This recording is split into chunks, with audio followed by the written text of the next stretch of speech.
que fue la lectura del Nuevo Testamento para hoy domingo, Lucas 20 del 9 al 18.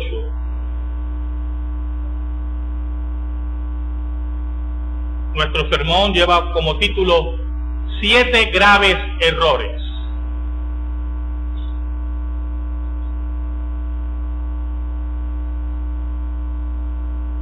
Oramos.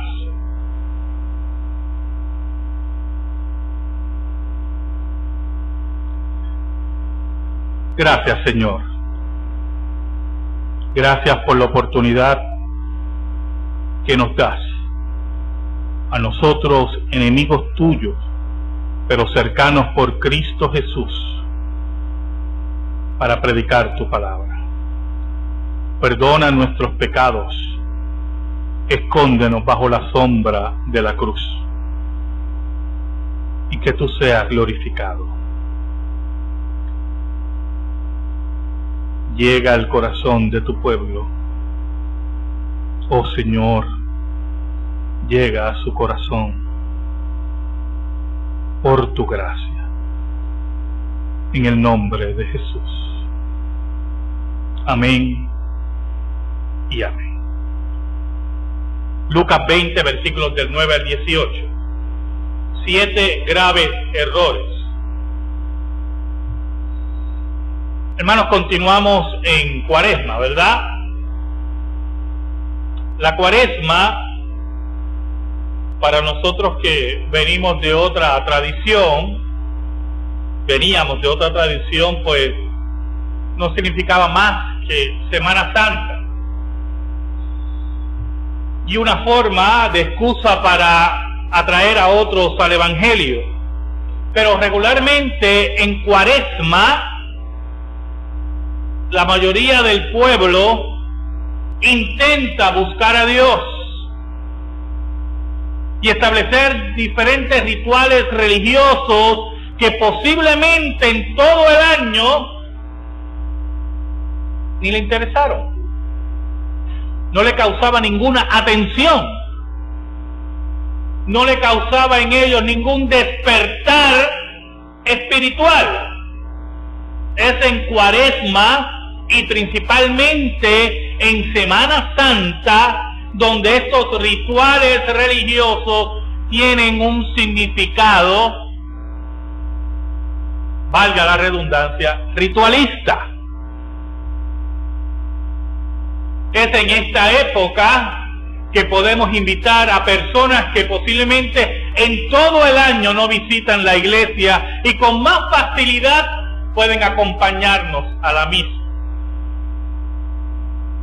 Y Viernes Santo, principalmente, muchas personas crean esa tristeza por la muerte o el recordar de la muerte de Jesús, esa tristeza religiosa, hipócrita, sin sentido, sin significado. Cuaresma. ¿Saben? La religiosidad de Israel era muy parecida a esta Cuaresma, a la Cuaresma. Había una confusión o confesión del pueblo con la religiosidad. Ya ellos se constituían dueños de Israel y los líderes religiosos de Israel mantenían unos rituales el cual el pueblo ya estaba envuelto. Para ellos eran el dueño o los dueños del pueblo de Dios. Ellos eran los dueños de Israel, ellos eran los dueños del templo, ellos eran dueños de la religiosidad del pueblo. Y el pueblo lo que tenía que hacer era envolverse en las fiestas que hablaba la ley de Moisés en una forma ritualista. Pero el pueblo estaba muerto.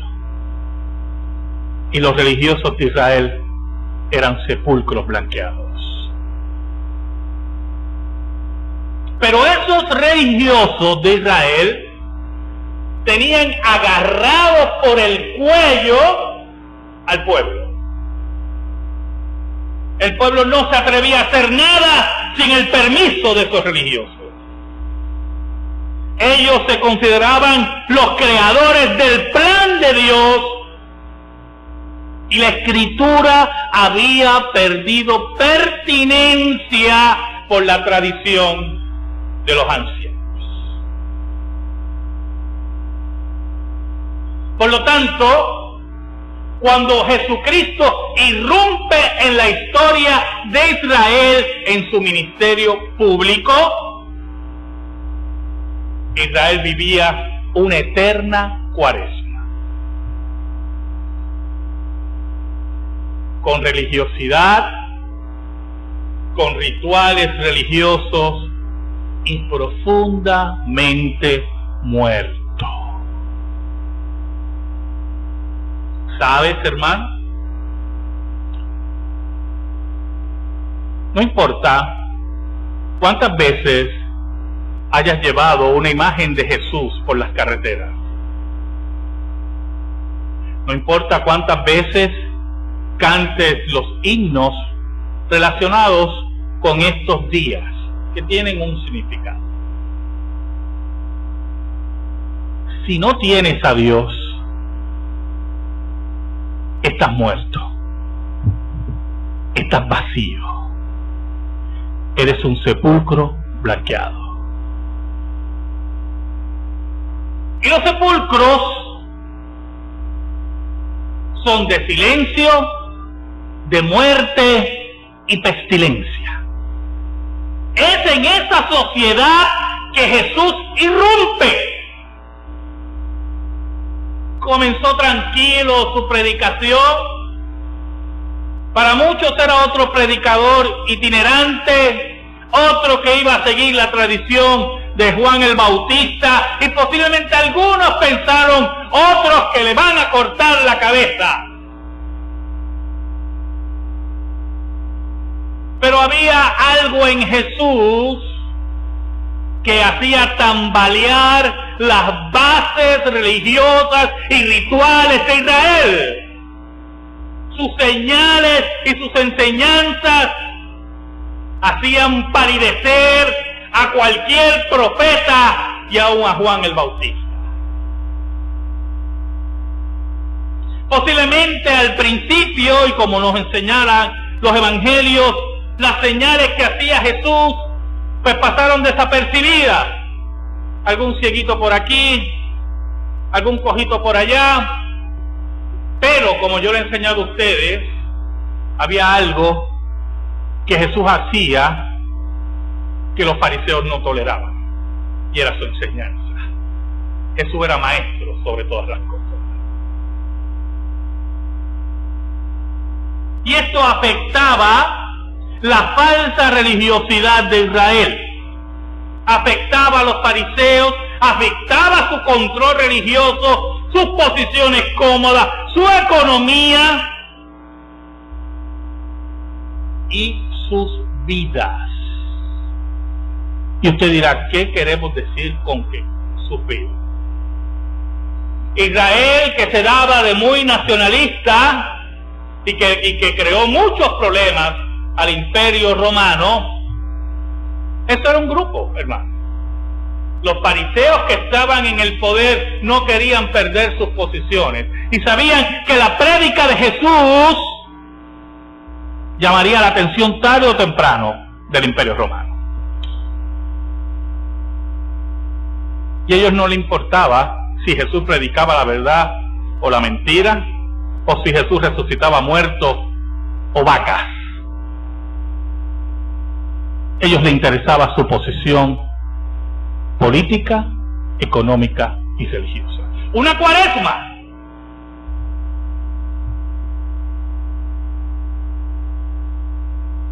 Es en este devenir, en esta práctica, en esta vida de 3 años y medio, que los fariseos y los religiosos cometieron 7 graves errores con la persona de Jesús. Y estos errores fueron creciendo, fueron increciendo, hasta que llegaron al epítome de lo que puede esperarse de Israel.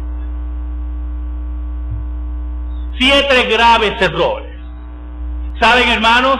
Jesús sufrió discrimen clasista. ¿Sabe lo que es discrimen clasista?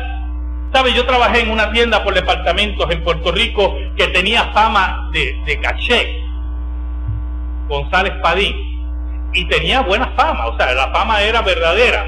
Allí vendían carísimo, vendían calidad, y ¿se acuerdan los anuncios de Navidad? González Padín, siempre es calidad. Y yo conversaba con los empleados, yo era empleado, y me acuerdo que 2 empleados me dijeron en una ocasión que ellos no vivían donde dijeron que vivían cuando solicitaron. Y yo, ¿en serio? ¿Y dónde ustedes viven? Pues uno vivía en el residencial Canales y el otro en Manuela Pérez. Y yo decía, ¿y por qué ustedes no pusieron eso? Y me decían, no nos van a emplear. Somos de caserío.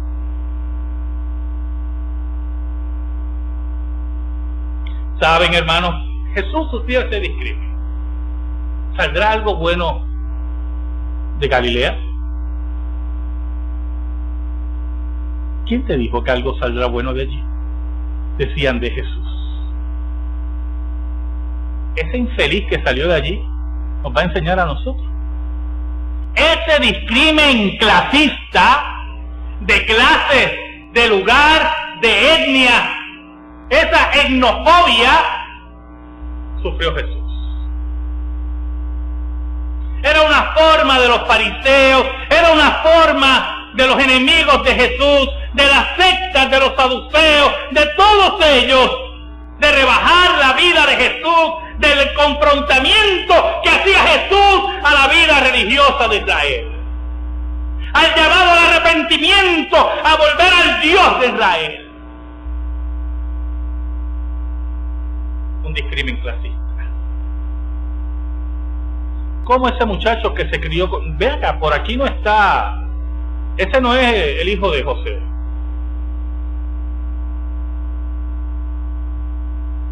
¿Quién es ese?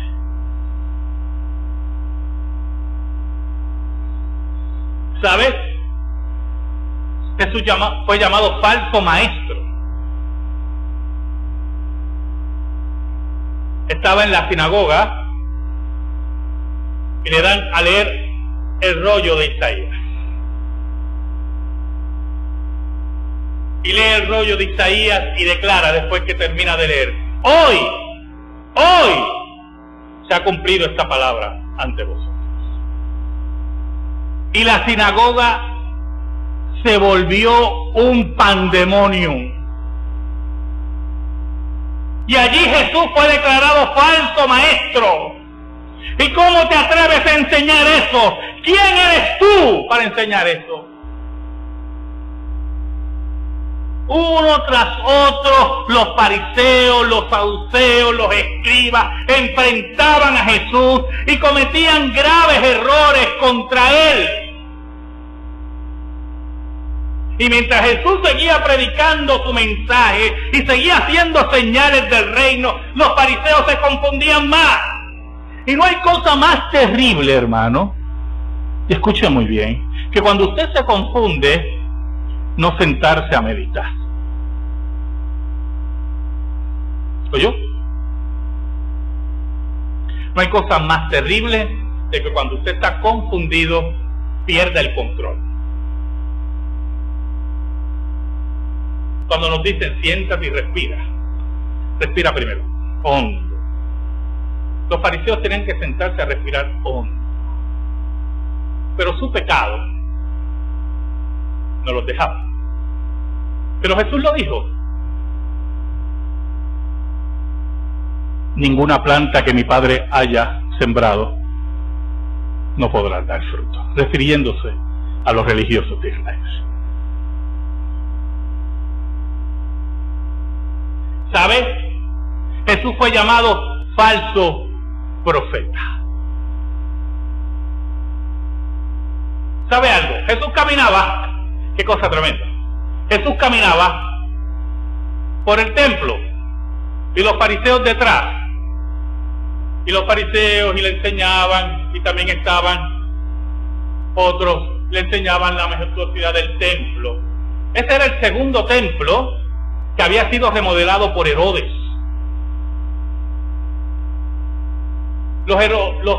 La línea de los Herodes, hay varios Herodes, pero particularmente uno de los Herodes había remodelado todo el templo para congraciarse con los judíos. Y había convertido el templo en una obra arquitectónica de gran belleza. Y ellos vivían orgullosos de su templo. Y Jesús miraba el templo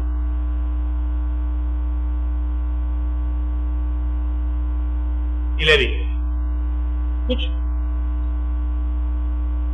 qué bien,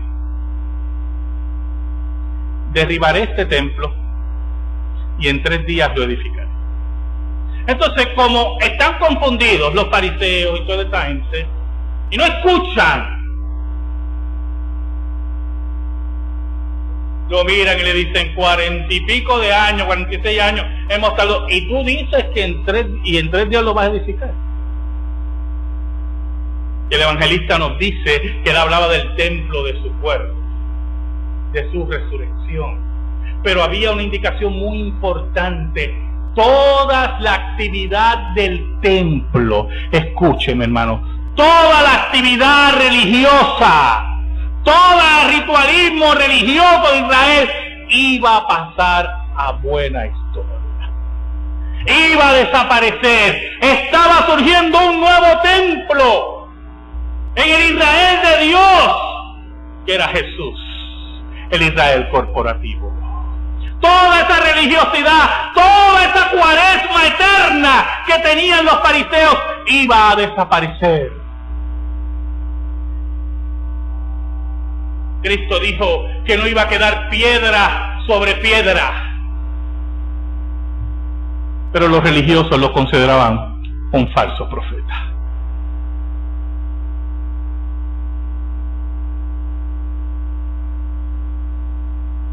¿Saben, hermanos?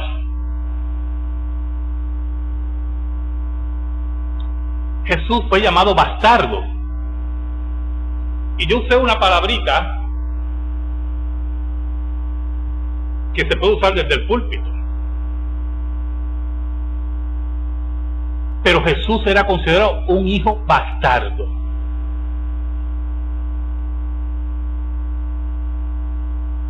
¿Sabe algo? En la tradición de los ancianos, posterior al cristianismo, Jesús es presentado como hijo de María por el resultado de una relación sexual con un soldado romano. Ese era el ataque judío a Jesús.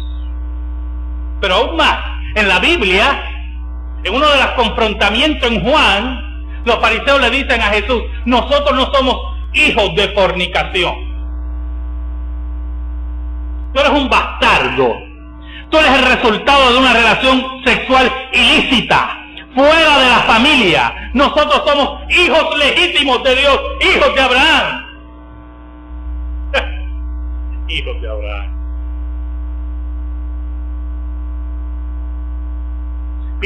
Pisoteaban la dignidad de Jesús, lo odiaban profundamente, le llamaban bastardo al Hijo de Dios. ¿Usted ha meditado en eso? ¿Llamar a Jesús bastardo?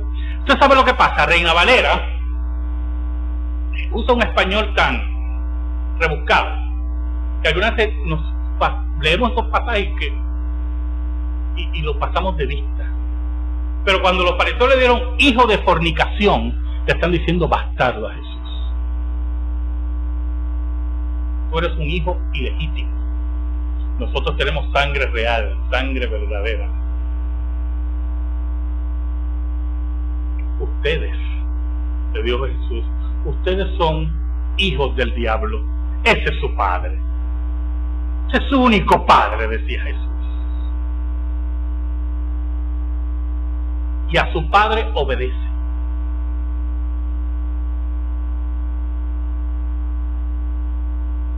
¿Saben, hermanos? Jesús fue llamado endemoniado. Usted puede creer una cosa así. Un hombre poseído por demonios. Cuando ya las señales de Jesús eran tan increíbles que no podían controlarlas, y las señales del reino, el reino de Dios estaba presente entre ellos, no podían explicarlo. Los fariseos inventaron una teología. Y los liberales saben de eso, porque ellos inventan teología todos los días. Se sientan y dicen, ¿cómo justifico mi sueldo? ¿Qué teología me invento?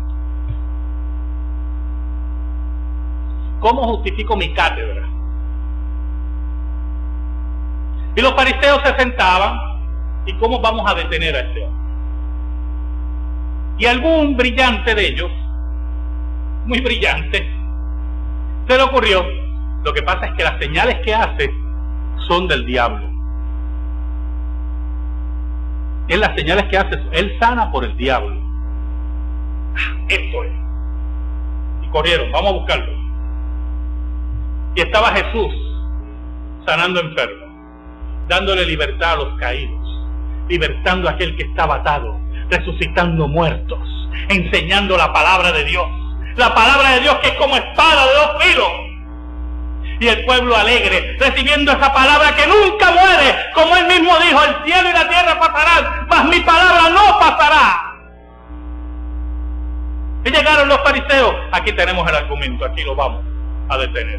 Lo que pasa es que él hace señales por Satanás, por Belcebú, que es el título cananeo de Baal, el dios de las moscas. Belcebú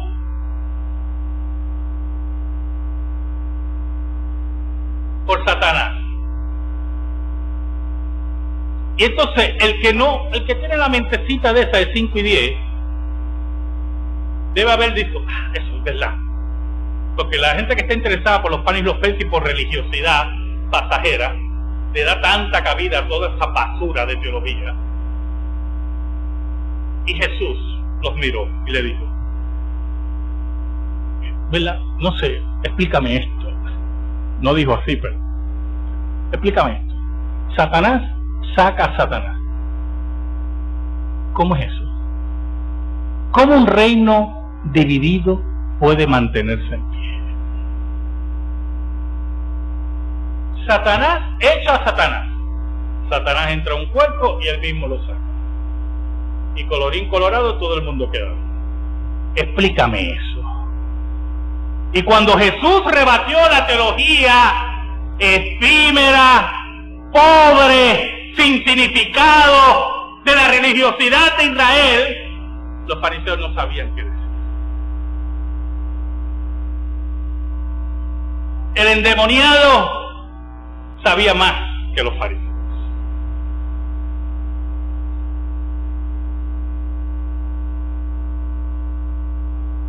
¿Saben, hermanos?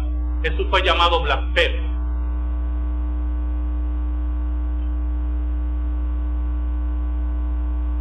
Por ser igual a Dios, por quererse poner en la posición de Dios, por perdonar pecados, por decir que antes de Abraham yo soy, por decir que está a la diestra de Dios. Fue considerado un blasfemo, que blasfemaba el nombre de Dios, que quebrantaba la ley de Moisés.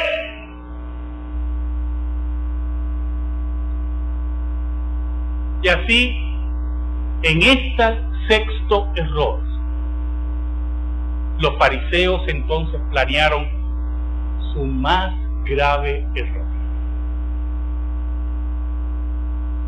Hay que matarlo. Hay que asesinar a Jesús. Hay que quitarle la vida.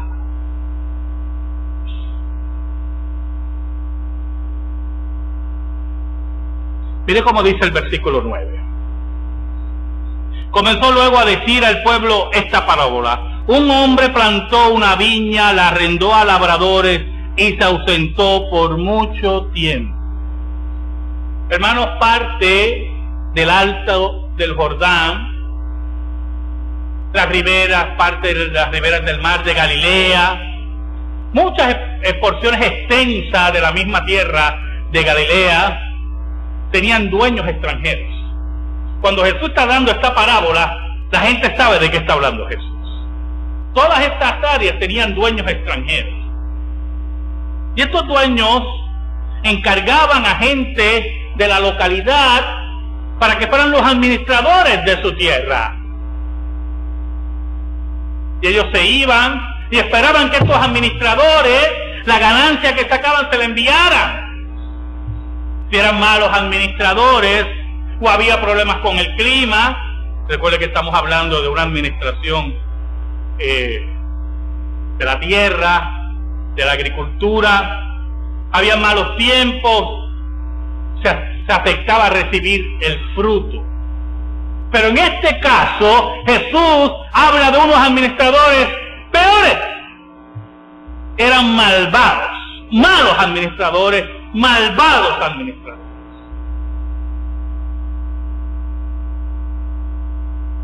¿Y qué pasaba? El dueño, el que creó la viña, esperaba sus ganancias y no las recibía. Y mire cómo dice el versículo 10. Y a su tiempo envió un siervo a los labradores para que le diesen del fruto de la viña. Pero los labradores le golpearon y le enviaron con las manos vacías. Y el versículo 11, volvió a enviar otro siervo, mas ellos a este también golpeado y afrentado le enviaron con las manos vacías. Y el versículo 12, volvió a enviar un tercer siervo, mas ellos también a este echaron fuera herido. Y así Dios, que amaba profundamente su viña, que era Israel, esa viña empezó a ser administrada por religiosos, por gente de la Cuaresma. Y Dios enviaba a sus profetas para que Israel se enderezara y buscara de Él. Y ellos miraban a los profetas a la cara y los apedreaban y los mataban y los pateaban y los quemaban y les cortaban las cabezas y los aserraban. Y Dios en su amor enviaba más profetas y más profetas. Israel le daba la espalda.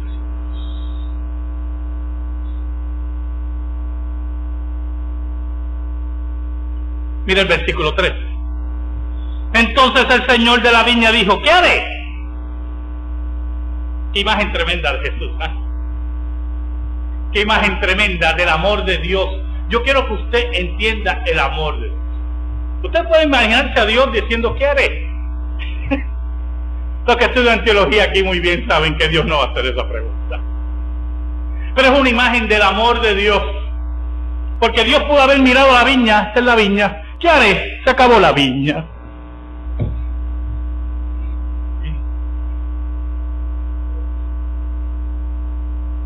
¿Usted no lo cree? Yo lo creo. Pero el amor de Dios es tan grande. ¿Qué haré? ¿Qué haré con estos religiosos? Enviaré a mi hijo amado, quizá cuando le vean a él le tendrán respeto. Mas los labradores al verle discutían entre sí diciendo, este es el heredero, venid matémosle para que la heredad sea nuestra. Y cuando yo leía este versículo yo decía, ¿y por qué ellos dicen que la heredad será?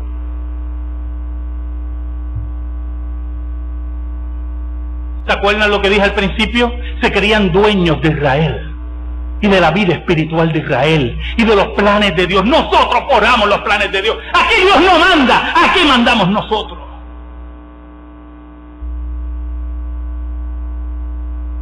Oiga, hermano, ¿sabe algo?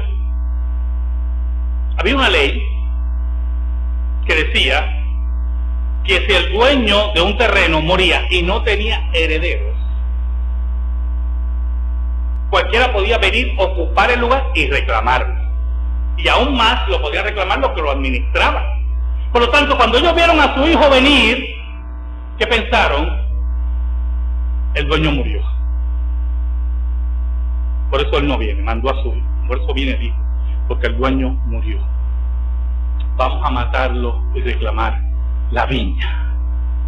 Vamos a matar al Hijo de Dios. Nosotros los religiosos, los que controlamos Israel, los que hemos cometido graves errores con Él, vamos a llegar hasta el epítome, hasta el resultado más grande del pecado. Vamos a matar al Hijo de Dios.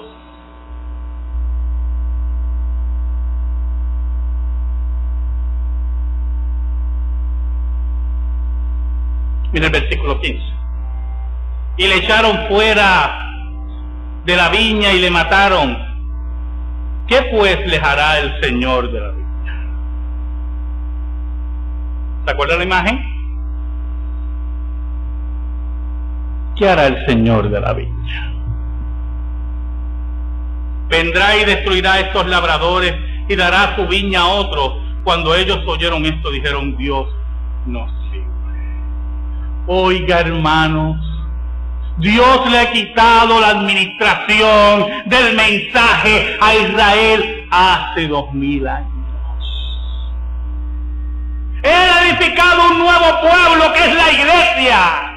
Y le ha entregado a esos labradores el mensaje y el reino para que sea predicado. Ya era tarde. ¿Se acuerdan que hablamos de 7 errores? Graves errores. Era tarde para recuperar la viña. Dios había destruido a los labradores. Mira el versículo 17. Pero él mirándolos dijo: ¿qué pues es lo que está escrito? La piedra que desecharon los edificadores ha venido a ser cabeza del ángulo. La piedra que ellos rechazaron, Cristo la roca, ha sido la piedra ahora donde se edifica el nuevo cuerpo, la nueva iglesia entre judíos y gentiles. El reino ha sido quitado a los judíos que decían que eran los herederos, los hijos de Abraham por naturaleza, y ha sido entregado a los nuevos hijos de Abraham que han creído en la piedra que fue desechada. Esa piedra es la piedra de toque. ¿Sabe por qué? Mira el versículo 18. Todo el que cayere sobre ella, sobre aquella piedra, será quebrantado. Todo aquel que rechace a Jesús será pulverizado. Eso es lo que dice el original. Pulverizado. Polvitos. Pulverizado. Mas sobre quien ella cayere, será desmembrado. En este día glorioso, donde Dios pondrá todos los enemigos de Jesús bajo sus pies, en ese día todo aquel que rechazó a Jesús, Jesús irá sobre él y será su juez, y no habrá salida.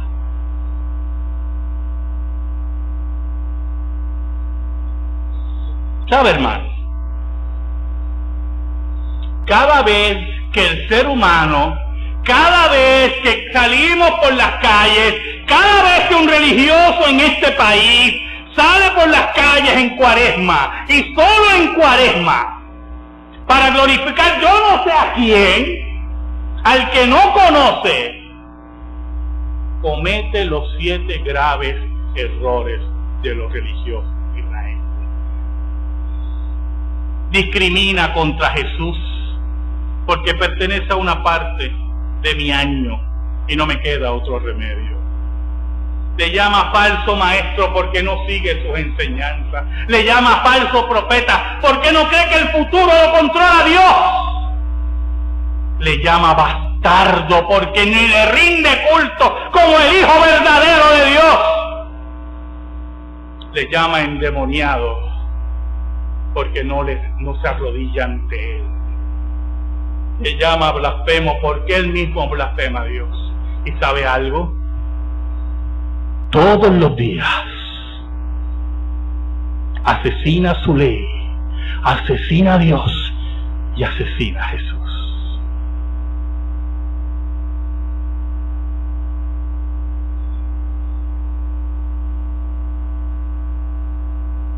Siete graves errores cometieron la religiosidad de Israel. y se le fue quitada la viña. 7 graves errores comete aquel que no siga a Jesús. Escuche, y se le quitará la vida. Amén.